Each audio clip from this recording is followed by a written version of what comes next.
असहिष्णुता का स्तर देखिए। एक हाथ में कंप्यूटर, एक हाथ में कुरान। राम मंदिर प्राण प्रतिष्ठा में शामिल होने पर ऑल इंडिया इमाम संगठन के मुख्य इमाम डॉक्टर इमाम उमेर अहमद के खिलाफ फतवा जारी हुआ है और क्या वाकया है? देखिए, मैं राम जन्मभूमि ट्रस्ट के द्वारा मुझे निमंत्रण मिला, ऐसे चीफ इमाम होने के नाते मुझे जाना के लिए। मैं 2 दिन तक इस पर बहुत विचार करता रहा कि मुझे क्या करना चाहिए, क्योंकि मेरे लिए मेरी जिंदगी का ये सबसे बड़ा फैसला था। मैंने फिर फैसला ये लिया कि मुझे जाना है आपसी सौहार्द के लिए, अपने देश के लिए, राष्ट्र हित में। ये मैंने फैसला लेते हुए मैं अयोध्या चला गया। वहां जाके तमाम अयोध्या वासियों ने मेरा स्वागत किया, साधु संतों ने मोहब्बत का इजहार किया, इस्तकबाल किया। वहां से मैंने अपना एक पैगाम, जो कि पैगाम मोहब्बत, मैंने वहां से दिया।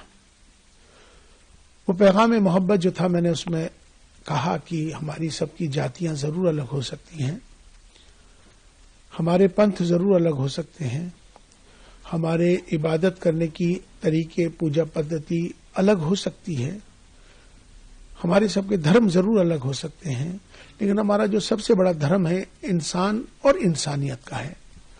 और हम भारत में रहते हैं, हम सब भारतीय हैं। आओ हम सब मिलकर भारत को मजबूत करें, भारतीयता को मजबूत करें, राष्ट्र सर्वोपरि है। ये पैगाम मोहब्बत जैसे ही दिया, देश के तमाम सारे चैनलों पर, तमाम सोशल मीडिया पर ये मेरा वायरल हो गया।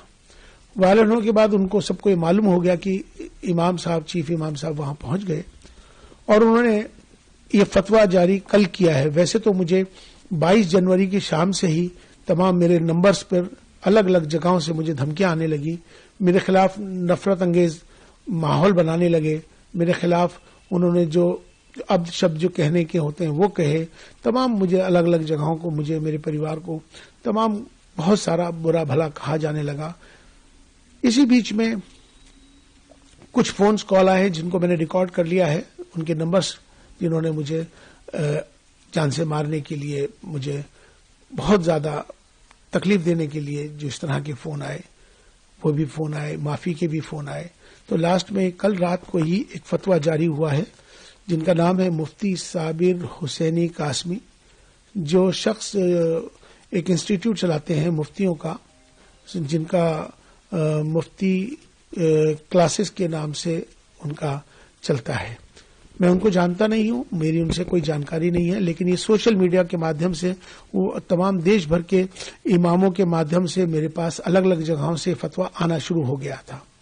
क्योंकि उन्होंने ये, इसमें मेरा एक नंबर है, मेरा मोबाइल का नंबर उन्होंने इसमें ये मेंशन कर दिया है अपने फतवे के अंदर, जिसमें उन्होंने साफ तौर पे मेरा नंबर जाहिर करके तमाम पूरे देश के लोगों को मेरा नंबर दे दिया, इमामों को दे दिया, ये फतवा जारी कर दिया। उनसे इन्होंने कहा है कि ये माफी मांग लें, मेरा बायकाट कर रहे हैं, और मुझसे उन्होंने कहा है कि आप जो है इस्तीफा दें, वरना आप अपना अंजाम सोच लें। इसमें उन्होंने 4 बिंदु इसमें बुनियादी हैं, 4 बिंदु इसमें बुनियादी हैं। एक बिंदु उनका यह है कि आप प्राण प्रतिष्ठा में क्यों गए, आप चीफ इमाम हैं, आपको जाने का अधिकार ही नहीं है, आप इसलिए आप पर कुफ्र का फतवा जारी होता है। दूसरा बिंदु उन्होंने ये दिया है कि आपने इंसानियत को धर्म से ऊपर कर दिया है, ये आपका गुनाह है, इसलिए आप पर फतवा जारी होता है। तीसरा गुनाह यह है कि आपने धर्म से ऊपर उठकर आपने कहा है कि राष्ट्र सर्वोपरि है, देश को आपने ऊपर बना दिया है, इसलिए आप भी इस फतवे के लिहाज से आप खारिज हो गए।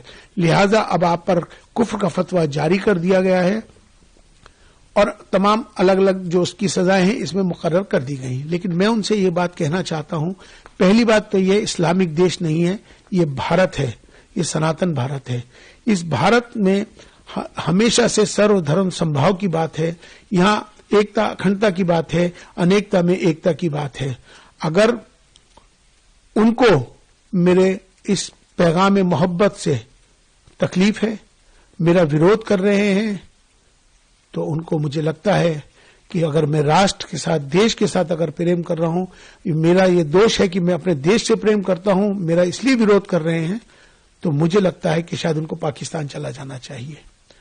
अब वो लोग जो मुझसे मोहब्बत करते हैं, जो देश से मोहब्बत करते हैं, वो मेरा समर्थन करेंगे।